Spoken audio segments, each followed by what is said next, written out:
वरच्या वरद विनायकचे आमचे फक्त 10 मिनिटातच सुंदर दर्शन झाले आणि ट्रॅव्हल्सवाल्यांनीच आमच्यासाठी नाश्ता आयोजित केलेला होता, म्हणजे त्यांच्याकडूनच नाश्ता पाणी होतं। आमचं वाळ तर बाबा गुलाबजाम म्हणल्यावरच खुश झालं।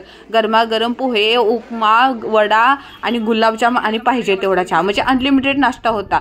परत आम्ही तिथनं गेलो पळसदरीला ट्रॅव्हल्समधून। ट्रॅव्हल्सचा प्रवास म्हणजे एक नंबर, व हातपाय धुतले वगैरे आणि डायरेक्ट समोर स्वामी दिसले ना, मन एवढं प्रसन्न झालं ना, म्हणजे जिकडे नजर जाईल ना तिकडे स्वामी होते। पूर्ण हॉल आहे ना स्वामींच्या गजरा नावाच्या गजराने वाजत होता, जिथे दिसेल तिथे स्वामी दिसत होते। असे बोलतात ना, स्वामी भिवू नकोस तुझ्या मी पाठीशी आहे, आणि खरंच बघा स्वामी माझ्या पाठीशी आहेत। स्वामींचे दर्शन झाले आणि सगळ्यात भारी आम्हाला स्वामींची आरती भेटली। नंतर स्वामींना महाप्रसाद तिथे देण्यात आला आणि महाप्रसादाचा आम्हाला सुद्धा लाभ भेटला। जिलेबी खाल्ली, पुरणपोळी खाल्ली आणि तिथं स्वामी म्हणजे मठातच छोट्या मोठ्या गोष्टी घेतल्या। पाऊस तर येतच होता पण प्रवास एकदम भारी होता। आता इथून पुढे खंडाळा घाटातून लोणावळा।